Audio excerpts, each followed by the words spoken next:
Good afternoon. I have a bad news to start with, then I want to tell good news. So previous panel had been talking about the Chinese language and telling us it's a very difficult, it's a lifetime learning process. Now the bad news is after you learn the Chinese news, that doesn't mean you can deal with Chinese very easily. So that's why I bring the good news here through this session. That is to talk about how do we bridge the gap between the West and the East in terms of cultural management. So my subject here is called cross-cultural management under Chinese context. And subtitle, which is how to turn the differences into advantages. So I personally believe the differences are the common ground for our societies to work together for its better being. So let me ask you, how many of you find it difficult to work with Chinese? Please raise your hand.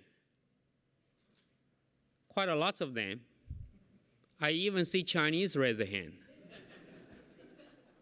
You're not alone. Yes, sometimes as a Chinese, you find it difficult to work with Chinese. I was in Israel recently, and my Israeli friends tell me that they don't do business with each other because it's such a pain. So I think this applies to the Chinese as well. So we have a very, very challenging task because I'm only being given 1 hour to do the job. I already eliminated lots of slides. I need a clicker for the matters. So it's over there, I think. So could you advance the slides for me for the time being? So I'm going to talk about China versus West, and then talk about high context culture versus the low context culture. And this is an important concept. Then talk about Chinese cultural roots to shape the Chinese behavior. And finally, I'll talk about top tips and strategies to lead the Chinese team. And the good thing is all those content, which I have a lot of insight to share with you today, is all free. So that's a good news as well.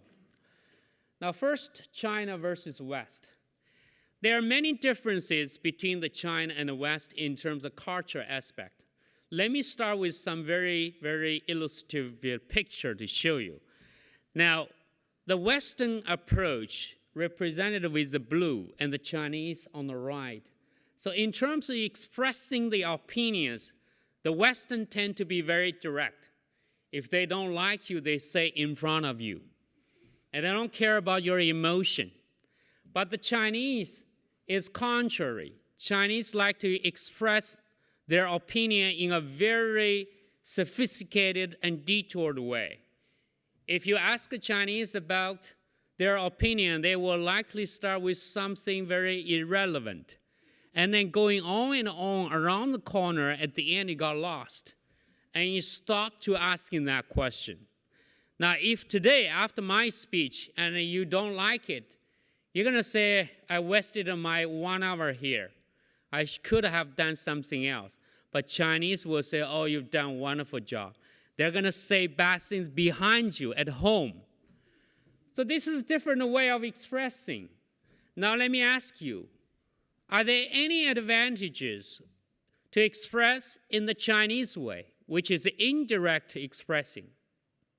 Are there anything good about that? We have all learned in our life that anything good brings something bad, and anything bad could have something good as well. Here is the same case. In the Chinese way, when you express in an indirect approach, a detoured, seemingly looks like it's inefficient and indirect. You're wasting lots of time. You're guessing around. But actually, there are advantages because you avoid hurting people's feeling and you avoid confrontation and you do not create enemy this way. And in the Western approach, sometimes now have been learning from the Chinese approach. For instance, many of you perhaps have heard this concept called coaching. What is coaching? If, let's say, Joe didn't do a good job at the work, in the past you tell the Joe, you are fired. Or if you do not change, you will be fired. Guess what Joe would feel? He will feel terribly bad. But using the Chinese approach and using the coaching method, which is taking Joe and you talk to Joe, Joe, can we have a coffee, please? And you take Joe to Starbucks and sit down there, and Joe was thinking, wondering what's going on. Why all of a sudden my boss is so nice to me? And then you start to say, hey, Joe, you've been doing very well, and I see you making lots of effort. But we see some of the drop of sales figures recently. Now, if I tell you, if you do it differently, what else you could do to make it even better? So this is a coaching, very indirect, because we realize we're all human beings. We all have sensibility. We all need to be respected. So Oriental way, the Eastern approach in this context serves better. So let's give credit to the Chinese approach of being indirect. Now, the Western approach in terms of human relationship emphasize on more of individual-based. You don't make lots of friends. You tend to be networking with a fewer people. But the Chinese way tend to be more sophisticated. We like to network with everybody. We wanted to know everybody. So when I come here, I load my pocket with all the business cards because I wanted to know each one of you. So please come to get one of my cards. And by the way, I have the shortest name in the world, Bo Ji. So I always say, if you don't remember my name, you perhaps have a problem of remember anyone else's name. Or maybe you should see a doctor. So here we are. The Chinese like relationship. They emphasize on the human interaction. They believe relationship is more important than the business, and it should be a precondition of the business. So that's why in the Chinese approach, if you ask 3 persons, perhaps you will know everybody in China because they are so intertwined, so well connected. And the Western approach tends to be networking with fewer people. And that is very important. I want you to remember this, which we're going to explain later. In terms of lifestyle, the Western people are more individualistic. You like to be alone. You like to keep privacy. And I live in France and in the Western country. And once I come home, I find that my home has been robbed. And then I ask my neighbor, they say, oh, our street has been robbed. They ask them a question, why we don't install a camera along the street. They said, that is privacy. So we in the West preserve the individuality. We do not want to be too close to someone. When we line up in front of the ATM machine, you see the distance between people because we want to keep distance. In China, the people almost touching each other. Sometimes some people touching you, you feel like maybe it's sexual harassment. But that is in China because they emphasize on the collective society where the human beings, each one of them, cannot function alone. They need to be related to each other, interact with each other. So that's why in China we find is there's less people get depression because they're around with people all the time. You don't have this problem like what we have here in the Western world. So give you some extreme example. As a collective society in China, the company even organized company-wide vacation. Imagine, you had been with your colleague for 5 days a week, all year round. And then during the vacation, you have to have vacation with them. That would be a torture in the West, but not in China. The Chinese employee, they will evaluate their company based on whether they take you on vacation or not, and what kind of vacation they take. Some companies do well. They take you on vacation to some beautiful place. Some do extremely well, take you overseas. And then you feel, wow, my company rocks. They took us for vacation. See, this is one of the vacations I was invited to participate, to speak in this company. Yeah, you see everybody dressed the same. They're holding each other, and there's no space between each other. I mean, they enjoy being together as colleagues here. And this gentleman do extreme. He's from Tianjin, near Beijing, and he's a multi-billionaire. He even owns a university. And he have a very big sales team. And once he organized a company-wide vacation to France. And when they first arrived in France in the Nice, the police department called the city mayor of Nice. It says that, Chief, we have a problem. And the mayor says, what is the problem? The problem is that we have, the Chinese on our beach. He said, sir, we do not discriminate against any minority. What is the problem? He said, sir, you don't understand the problem. We have 6,000 Chinese on our beach. They're dressed with a uniform, all blue. The mayor paused for a moment and says that, you know what? Money is coming. So they welcomed. Here we are, very successful company. They went to France, to Louvre. They went to the beach of Nice, and they parade on the street of the Nice. Later on, city mayor joined the parade. And the gentleman, the CEO and chairman, become an instant celebrity in France because nobody have ever seen something like this, a company-wide vacation with 6,000 people. And that's absolutely shocking. They booked up to 140 hotels in Paris, 4,760 rooms in 79 4- and 5-star hotels in Cannes and Monaco. And they took 147 buses. All these are shocking numbers. You see, this is a gentleman with this.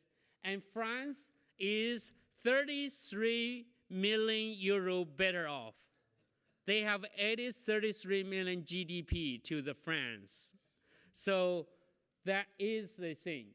So I met the gentleman here in London last year in the Sacher conference. He invited me to speak in his company once. And I have been telling him that, hey, I've been teaching about your cases, in the Western world, and you are very famous. And he was a little bit shy. He said, don't say too much. I said, that's not up to you to decide. So party, you see, the Chinese do such extreme. They like to be with each other. In terms of party, the Western party is more individual-based. You are free market. You interact with the people you wanted to be with, okay? So people like me, who is not so handsome, perhaps will be left out.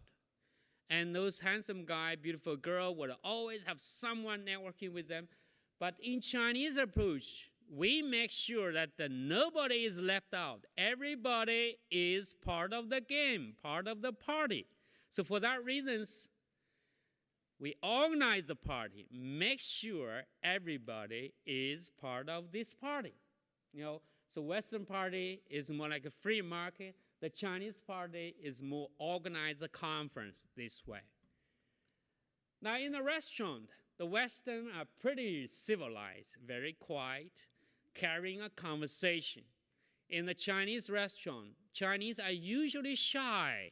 But once they get into the restaurant, had a bit of the alcohol in their blood, they start to make so much noise. And it's so noisy.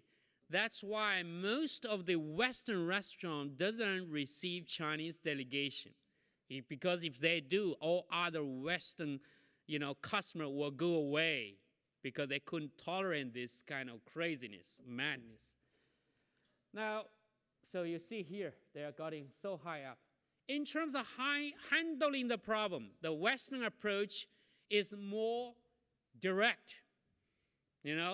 Hey, we have a problem, we solve it. The Chinese is more avoiding the problem. Why Chinese avoiding the problem?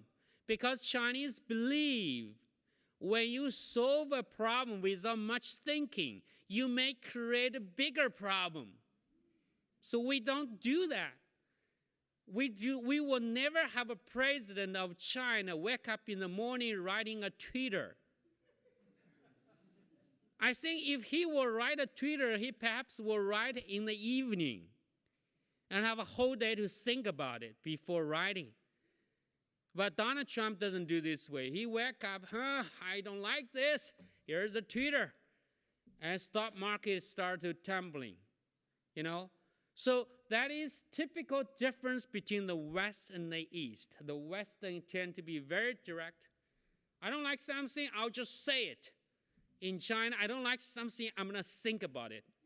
I'm going to suppress that desire of speaking, but rather make it inwards, using my sophisticated AI in my mind to process it, analyze it, and then discuss with other people, eventually forming opinion. That's why Chinese like to play chess. Anyone? The British, I don't think British would enjoy so much about playing chess, right?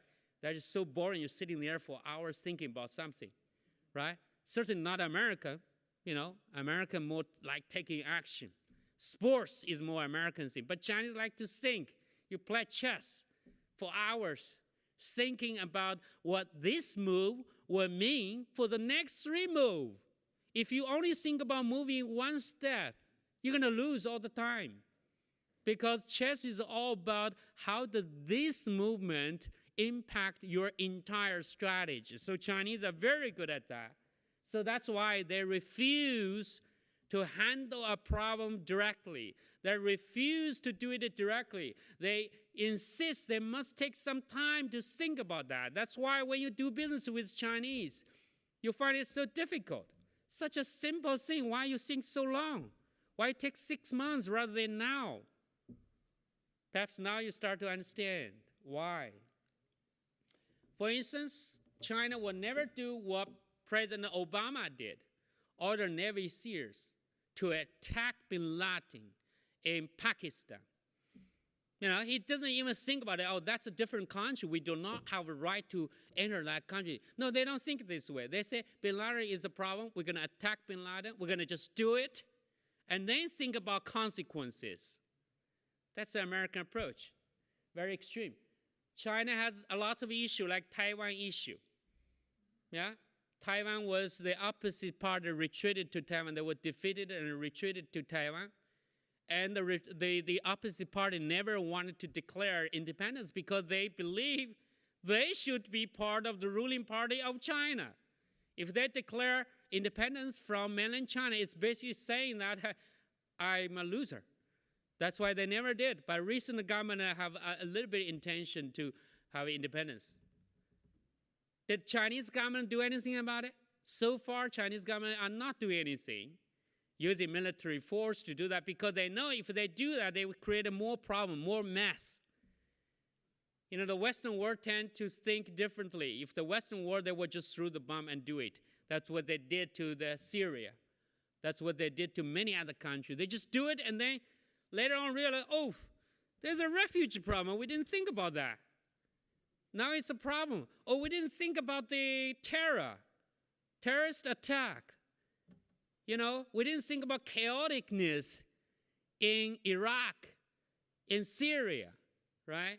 So Chinese will never do that because they want to make sure any move they do are able to really, you know, deal with for a long term. Here, for the Taiwan issue, Chinese are not doing anything because they do not have a good solution yet. So they prefer to keep it as a problem. Just like we all have cancer cell in our human body, but nobody go to see a doctor and say, hey, get rid of all my cancer cell. That's ridiculous. It's inactive, so keep it the way it is, because if you do, you will activate the cell. Leader. In China, the leader is very important. Leader are considered to be a holy cow. In the West, leader is just the ordinary people, one of you, right? You will perhaps see the queen from some smaller country, maybe doing grocery shopping in the shop. You maybe see an executive with high rank among your district, but not in China. China leaders are very important. So leaders have a certain hierarchy. I once, was hosting a bank to France. And then the coordinator told me that we must give our CEO of the bank a suite in the hotel. I checked with the hotel, there's no suites. Guess what? She told me that change hotel because our CEO need to be different, need to be in a suite. So later on, I connected 2 rooms to make it more like a suite looking. In order for CEO to feel I am different, I'm special, I'm more, higher in the organization, right? So this is China. Hierarchy is there. And so in the West, you see Bill Gates, Steve Ballmer, and their new CEO, and they all looks like one of their employees. But here we are in China, we always have special corridors. I recently was speaking a lot of our alumni events in China. And our alumni association always receive me at the special VIP terminal. When you arrive in the airport, let's say in Heathrow, there is a VIP terminal just for you. That means when you arrive, there's a Mercedes waiting for you at the airplane. You go down, they take you to that VIP terminal. You rest there while they take your luggages for you.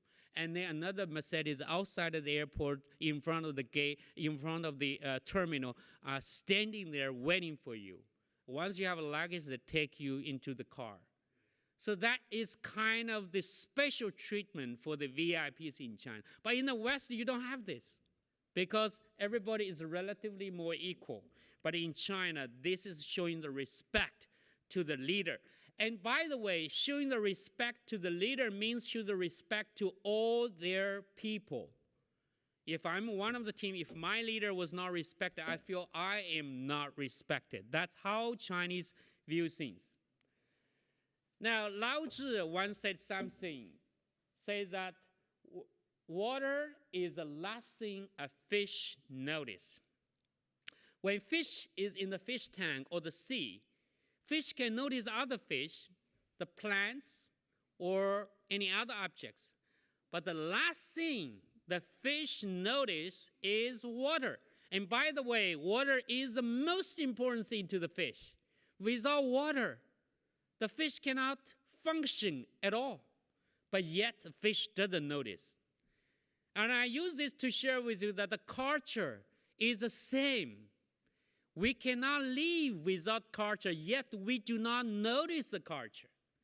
When I speak about the culture, the Chinese culture, and cross-cultural management, I also speak to the Chinese. Because some Chinese don't even know their own culture either. And when I speak to the British and to the Western people, they also feel shocked that they actually do not know too much about their own culture as well. So culture is very important. So it's only when you're out of the water, only when you are in the cross-cultural comparison, you start to know your own culture better. So for that reason, I want to introduce you the concept that culture equals to the human mental programming. What is culture? It's basically your mind had been programmed without you know it. And when you grew up as a child until now, you have been programmed by your own culture silently that you don't even know yourself. That is so amazing. So the culture have 3 different layers. The first is called a human nature, and culture and personality. Yeah, the human nature is inherited. Yeah, if you are part of this and you are inherited, you have a lot of things that we are in common. Whether you're Chinese, British, German, French, we have something in common that is universal as well. For instance, we all hate people steal my phone. One of my associates today lost the phone, right? And in the subway, we all hate that. Nobody, I didn't see she's coming to smile at me and say, hey, I just lost the phone. No, we all hate that, right? That's our human nature. We all have compassion. We have a merciful heart. This is human nature. Culture is learned. It's specific to a group or category. Okay? So this is culture. That is different. This is something you learn. For instance, in Chinese culture, they tell you that to be hardworking. In the Western culture, tell you to be work smart, right? You've been told that work smart. And recently, my daughter was in France, and she studied in France. Her teacher telling her to study smart rather than studying hard.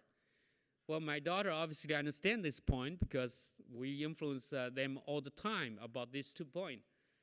And finally, personality. Each individual are different. We all have personality, whether it's West or East. We have a different personality. Some people are more aggressive. Some people are less aggressive. Some people are more passionate. Some people are more inward thinking. Yeah? Some people like to talk. Some people are shy. Even within my same family, my son and my daughter are totally different in terms of personality. They are nurtured in the same culture. They are all human beings, but they have personality differences. My son doesn't like to talk a lot. And he thinks language is the last thing he likes to use in terms of communication. My daughter is totally contrary. She likes to blah, blah, blah. She likes to, talk, argue, debate, and all that. We suffer from that sometimes, honestly. Yeah, but she's very good. She wanted to, in the future, study in the Oxford University, have one program called a PPE or something like that. Yeah, so if you have a recommendation for her, I would welcome that. And so here I just talk about that. And manifestation of the culture, they have different layers here. In the inside is a value, outside you see the symbol. When you look at the culture, you see some symbol. You see the heroes are different. For instance, majority of the European countries, the hero would be the marshals, would be the generals, for instance. Like, for instance, in France, Charles de Gaulle, the General Charles de Gaulle, was considered to be the hero. Or here, I don't know what is your hero here, and from a Chinese point of view, Churchill is one of the heroes for the recent British history. Not everybody here perhaps would agree with his political view. And then Thatcher actually is quite well known in China as well, are considered to be a hero. But you may have your different version of the hero. And practice that, but for instance, in Poland, when you go to Poland, very interestingly, in Poland, the hero actually is Chopin. It's one of the musicians. They named their airport as Chopin International Airport. I often transfer from there. And they have piano there. In Warsaw, you have a Chopin Museum. You have Chopin Park. You have Chopin, everything. Chopin's home. I've been many of those because I really enjoy that music. But not for every country for that, right? So heroes are different. Practice are different. Rituals are different. For instance, how people get married is different.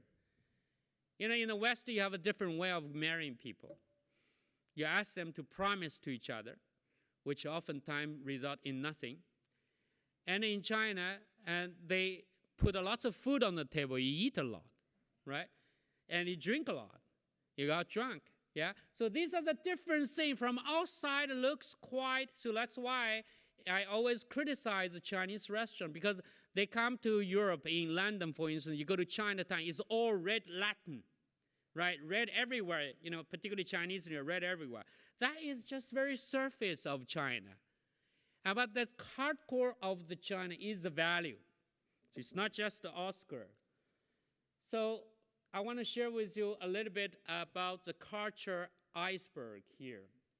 So what you see oftentimes of a culture is only the surface. And this is what people do. For instance, Chinese like to travel. That is on the Oscar of the culture. But then what is more deeper is a big iceberg that oftentimes you don't see. For instance, the feeling, the belief, the attitude, perception, etc. These are the things. And philosophy, religious belief, those things are shaping the culture and creating the cultural differences. So surface is only 10%, 90% is deeper. So that's why today I want to address that 90%, that deeper part of it, so that each one of you here, if you pay attention to it, will become pro in dealing with Chinese culture, not just about 你好, 再见, Not just about eating Chinese food and using chopsticks and be able to hand the business card this way, but also rather more professional understanding, profound understanding about Chinese culture, so that when you deal with the Chinese business people and government officials, you are able to understand their behavior and do it accordingly. So that's a very ambitious plan I have. So I'm going to try to address that in the next 30 minutes. So first, cultural differences, Europe versus China. And European versus Chinese, there are a few important cultural differences. One is in the West, it's more individualistic, and Chinese are more collectivist society. So these shape fundamental differences. So we in the East believe that one cannot function alone. It has to put the organization or the country or the society before individual.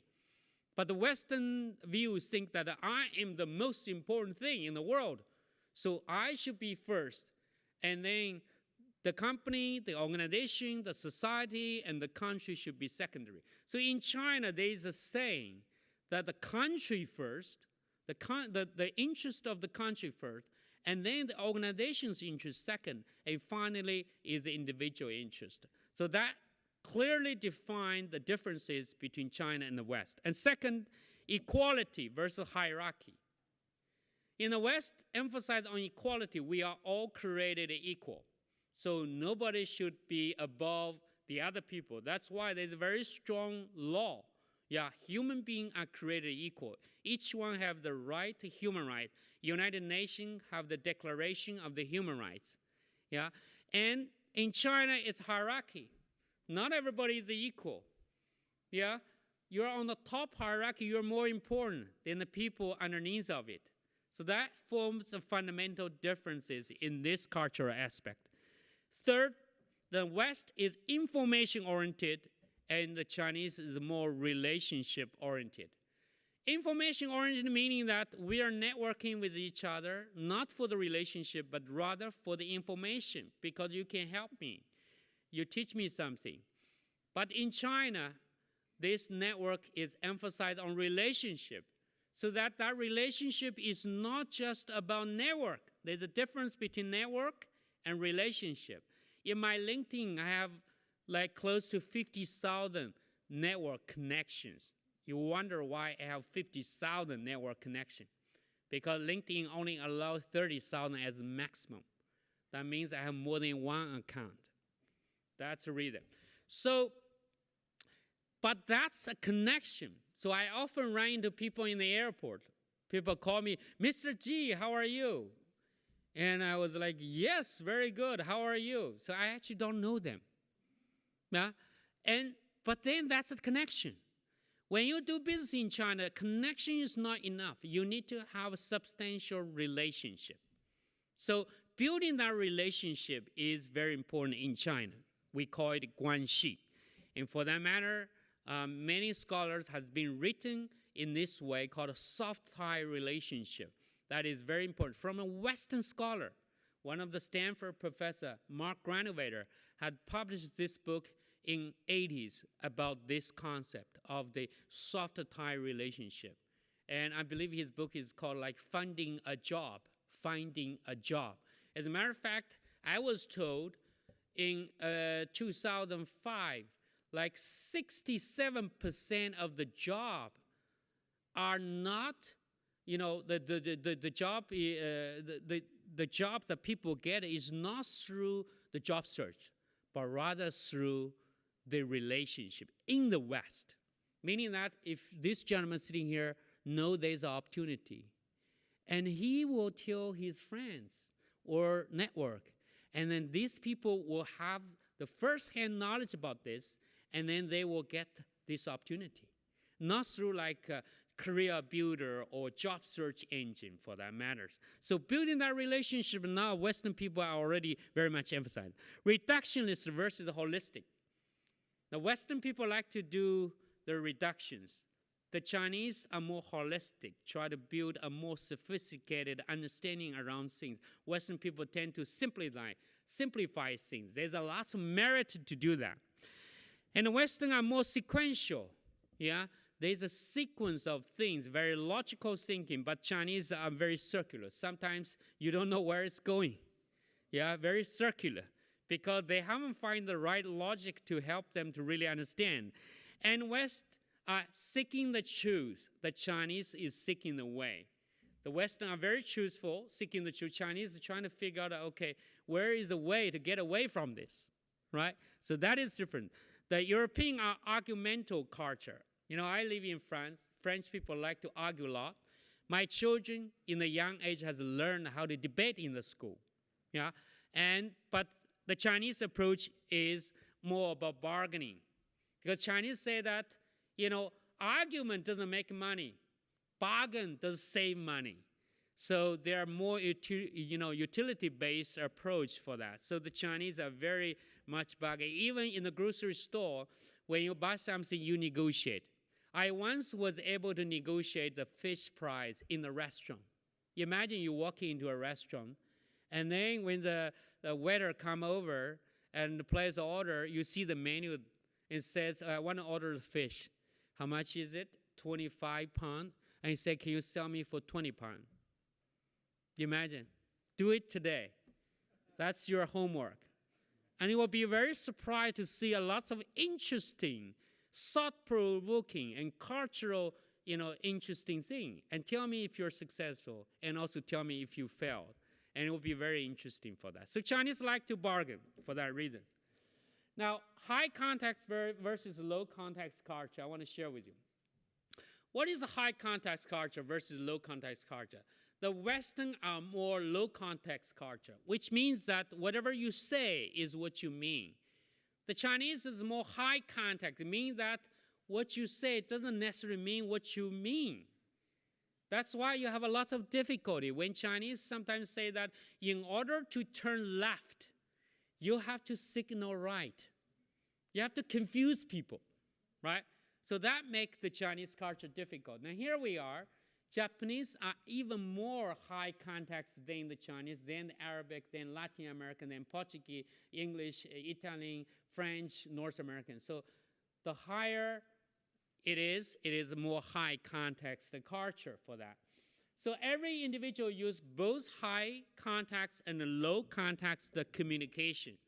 So not just that, sometimes you find sometimes, some people are more high context, some people are less high context, for that matters. Sometimes, when you're dating with someone, you say, hey, do you like me? They may say, yeah, sort of. They don't make it very direct. Particularly ladies sometimes don't want to appear to be too direct, right? You want it to be, holding yourself a little bit. So these two contexts are being used very extensively by each individual in different studies. Most countries have both high context and a low context culture, and the high context culture and sometimes find it very difficult to communicate with. So low context culture are more logical, linear, action-oriented, and compartmentalized, and language is precise, function, and necessary. But in the high context, it's more intuitive, and relationships are more important than the information, and more contemplative, and language value less. So when you say something, it doesn't usually mean a lot here. So in the low context culture, business before friendship. You do business first, and then you build up, your relationship. If you do well, like you play golf together, and then you become friends, you call each other, hey, Bill, hi, Joe, No, in UK, you actually call Patty, right? You have lots of Patty here. Hey, Patty, how are you? And credibility through expertise and performance. You earn credibility not because we grew up as a child. I was recently in China and meeting one of my childhood friends, and the other people said, whoa, your childhood friend, your relationship must be so strong. You see what I mean? The credibility is there because of the relationship. But in the West, it's not that. It's because you have proven yourself. You've done business with them. Show your credibility. Agreement by legal contract. Particularly in America, legal contract is very much enforced. In America, people like to sue each other a lot. You know, you go to someone's home for dinner and you have very amicable atmosphere, but then you went home, had a stomachache. Next thing you do is call the lawyer, say, hey, I had a dinner at my friend's place. They had a stomachache. Lawyer said, yeah, I'd be happy to sue your friend for that. Yeah?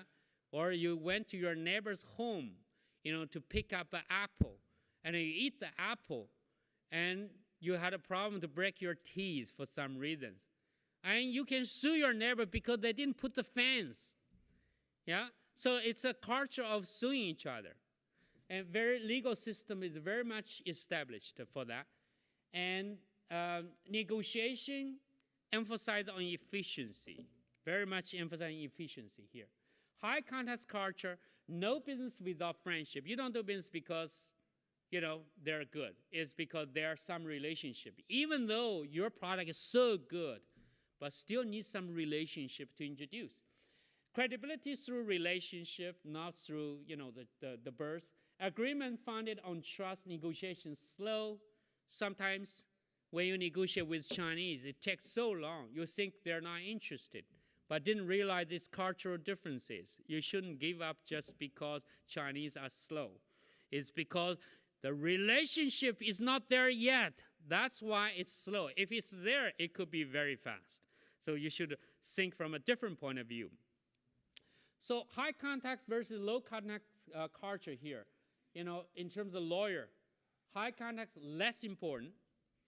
Even though you have a bulletproof legal agreement, they always can find a way to screw up this contract. The last resource is that, hey, my friend is a judge, so what can you do, right? So, and person's word is his or her bond. And in the West is getting in writing. I don't care about what you say. Sometimes Chinese said, trust me. I put my name there. I sometimes do that too, by the way. And so sometimes you need to put them in writing. Responsibility for organized errors. It's usually taken by top officials, top leaders. So I remember once, in China, there's casualty during the New Year ceremony. So I understood if the casualty are more than a certain amount of the people, then the city mayor need to be eliminated from the job because he need to be responsible for that. Well, fortunately, the casualty is actually one person less of that threshold. It's for you to think whether that's true. And then here, negotiation is very lengthy in the high context culture. And the low context culture, it proceeds very quickly. In terms of, the negotiation, and oftentimes you find they're not just negotiating for the business agreement, but rather they're trying to understand whether you're credible or not. So this is very important to understand. In terms of leadership here, you see low power distance is on the left and high power distance is on the right. So in China, in the Chinese setting, it's a very high power distance, meaning that between the leader and their employee, they have a very high power distance. And as a leader, you sometimes have strong privileges, and your people keep some distance from that. But in the West, the distance is less, significantly less. Yeah. So here is some example. The French really feel we are all equal. This is one of the Chinese managers from Hong Kong working for the Hermes in France.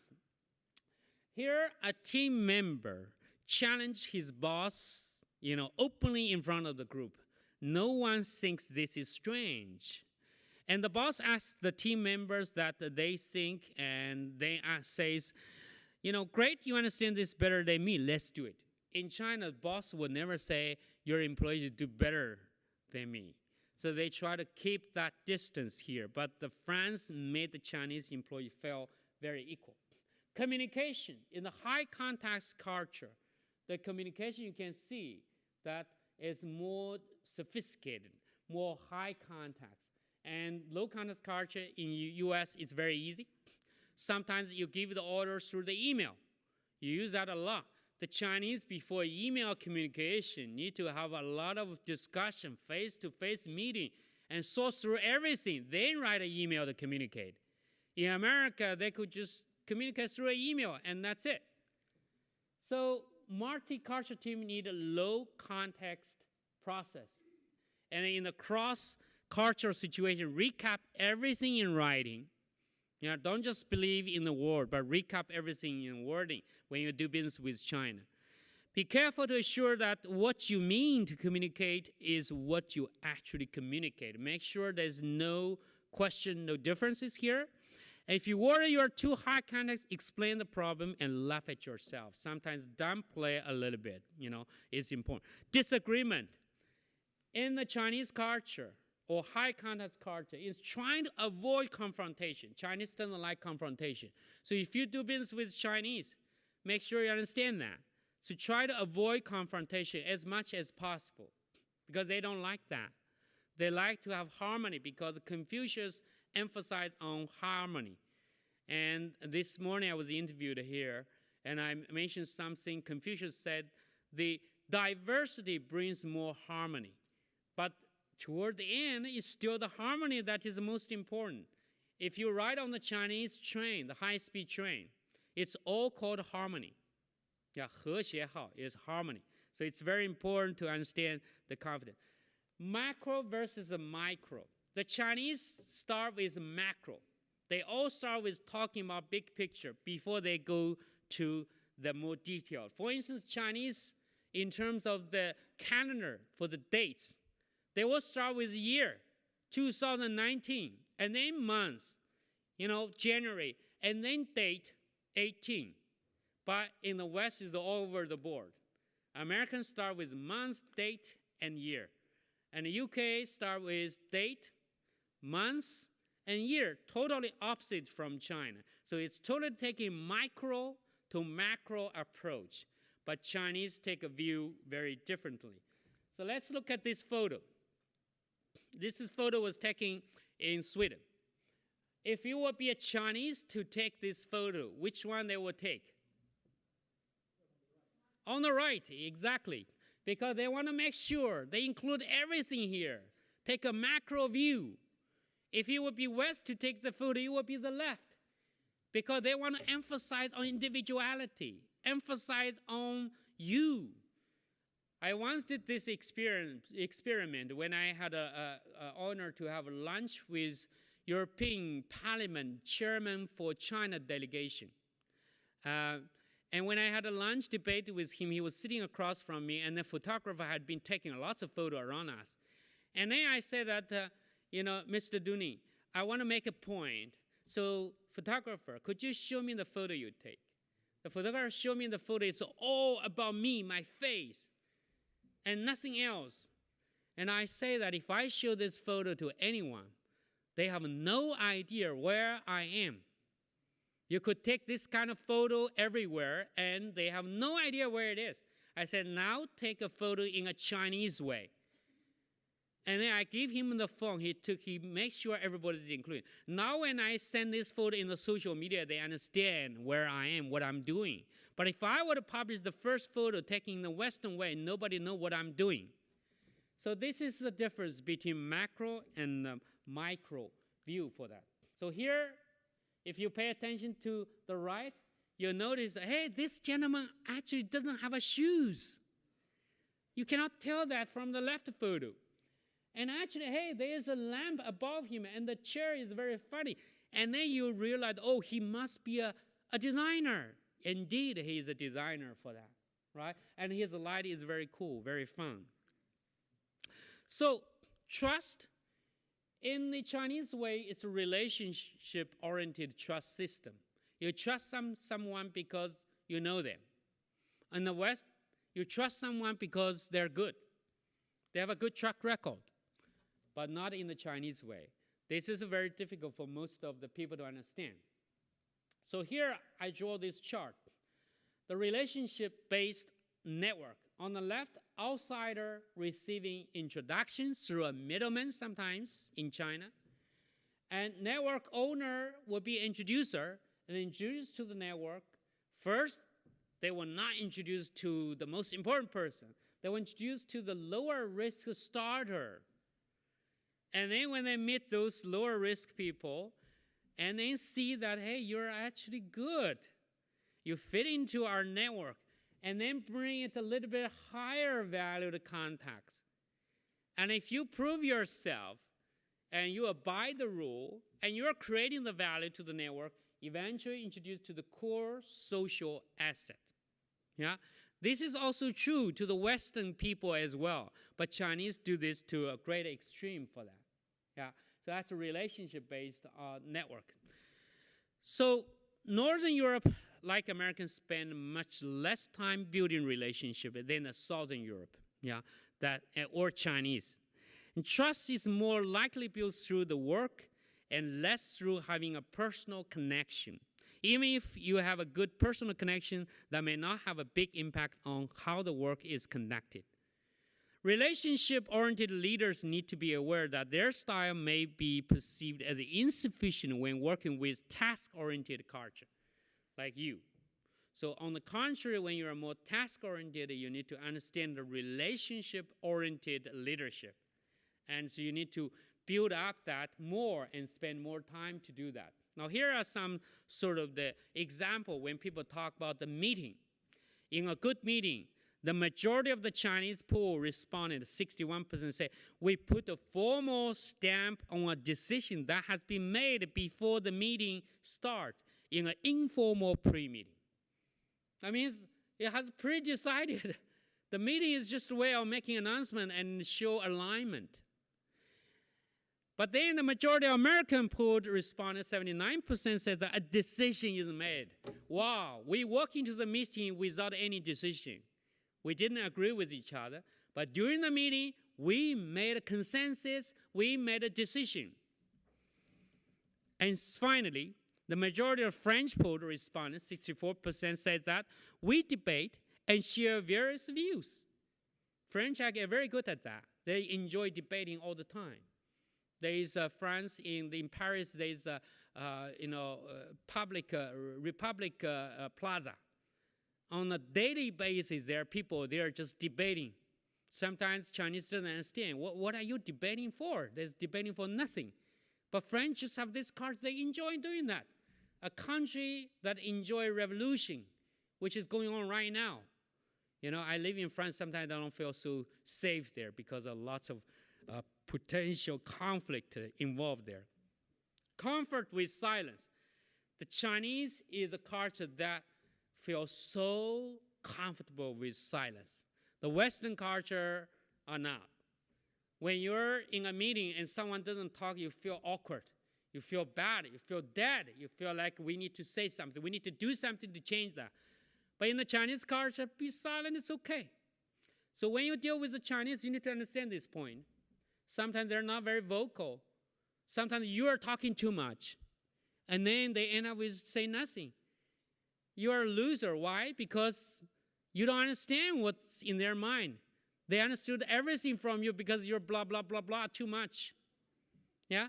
Because discussion is all about information. So I would argue that you should let them talk a lot. Find a way to encourage them to talk a lot. Encourage them not to be silent. Right? Because the more you show you're very eloquent, the less they will feel compelling to say anything. And that will be a big loss. So I really encourage particularly people here who are very vocal when you deal with Chinese to try to be more reserved.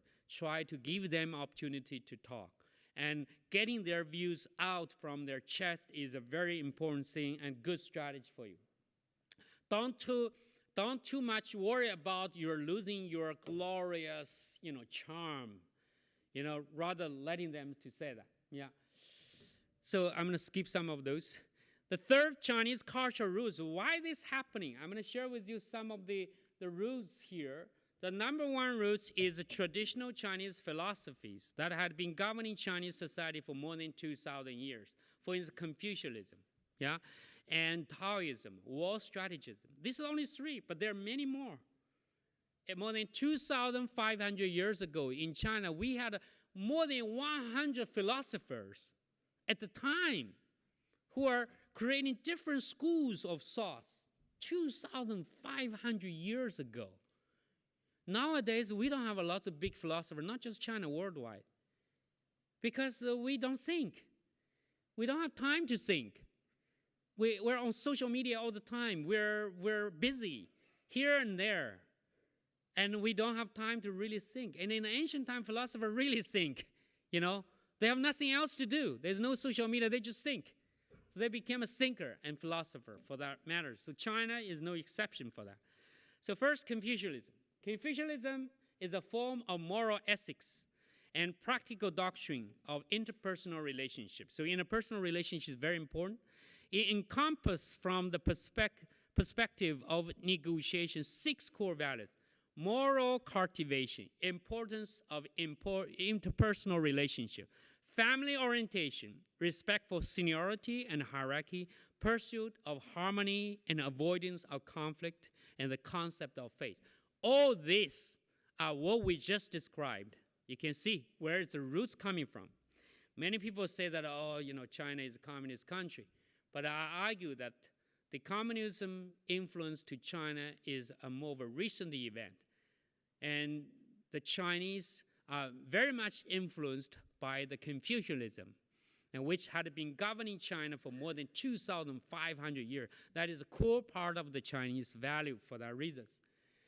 And Taoism is emphasizing our creativity of life and harmony with nature. Confucianism emphasizes of the harmony of individual, people-to-people harmony. But Taoism emphasizes people and nature. It's a different level of harmony, of leveraging the outside force to help you. One of the examples would be represented by Tai Chi. You play the Tai Chi. You utilize the nature. And seemingly your movement is very soft, but when you push, the force has been accumulated. You can push a very heavy person to the ground in a few seconds. Yeah. So the Taoism emphasizes on what we call a wu wei, to act without acting and letting go. Sometimes you don't do nothing, you don't do anything. That means you're actually doing something good. That's why Chinese avoid conflict. Because if you do something, it actually makes things worse. But if you don't do something, it's going to balance itself. It's going to resolve itself. Perhaps that's a better way of dealing with it. Yeah? I'm not here to say the Chinese culture is superior. It's better.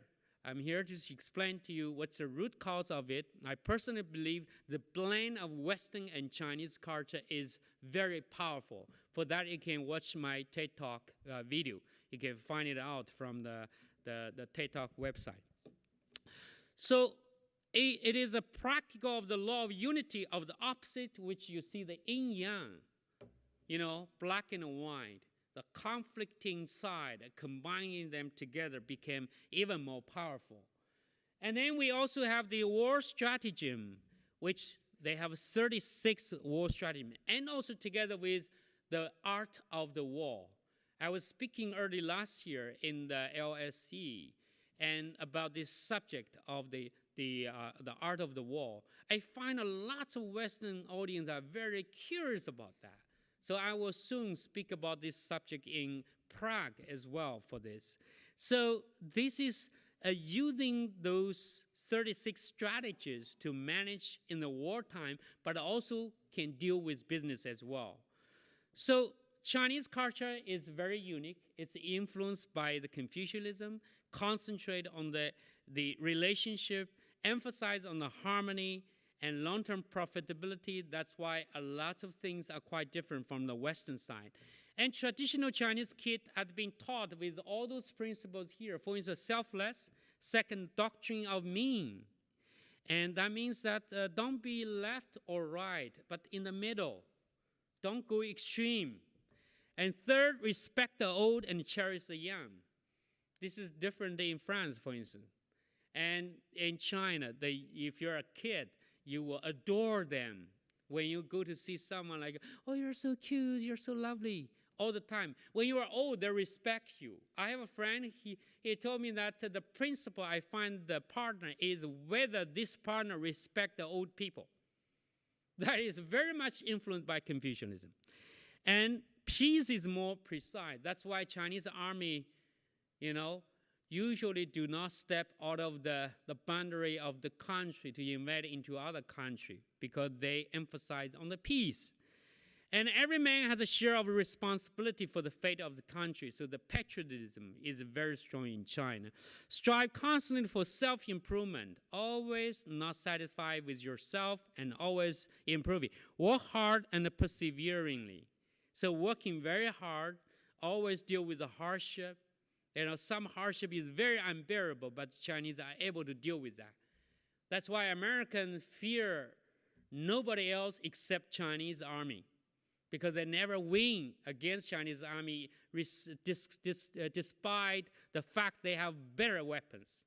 Why? Because the Chinese are so resilient. They're willing to die, shed the blood, to win the battle. They will never give up. And that scares Americans, because if they start to die people, the whole country will have problem with that. And work hard and perseverance, and industrial and brave, very, very brave a nation of kind of people. One shall not impose on others what he himself does not desire. This is also you can find in the Western Bible, Jesus, which also mentioned this to the disciples.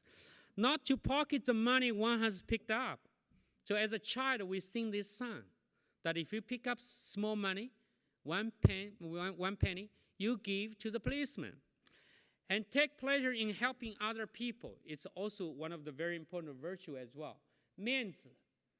In China, we emphasize on the means, which is that to give the honor to someone.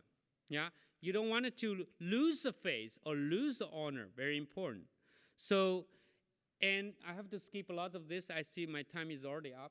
So current Chinese business culture for the employee loyalty is very important than the competency. Some of the companies have their employee so loyal to them because they wanted to make sure they continue work for them.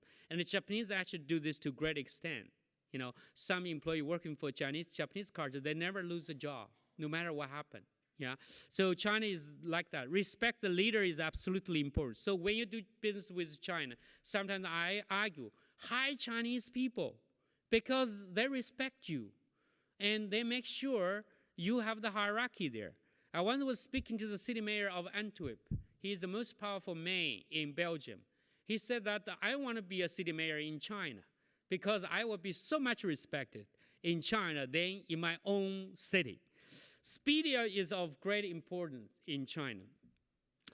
And cultural difference among the different enterprises in China are different. For instance, SOE, they are more hierarchical. And multinational company, we call MNC, they are more low context.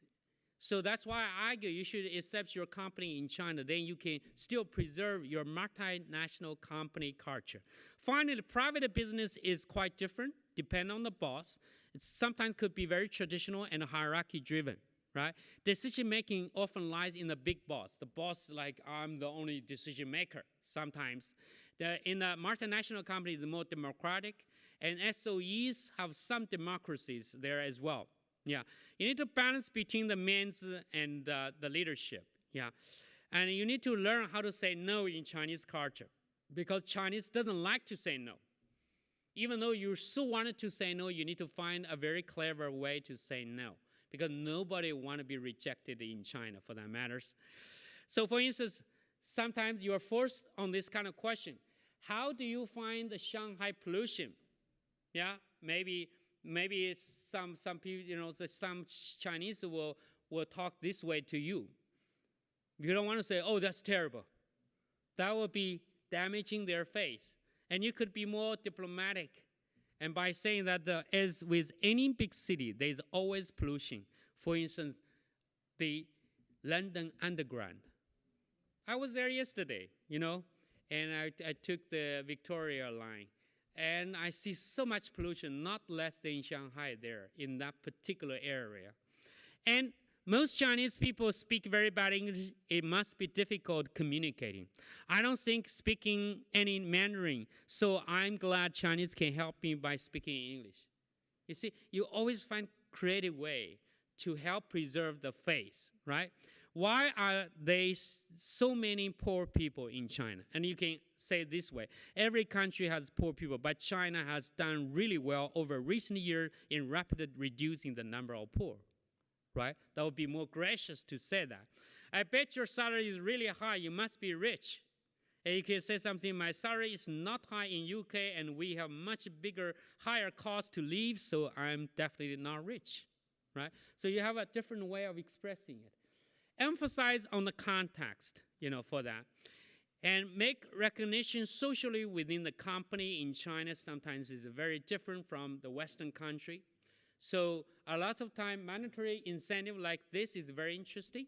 Even though you could perfectly using WeChat transfer the money as a bonuses paid, but sometimes Chinese company make a show by stack the RMB on the stage and giving the employee the bonuses with this stack of the money.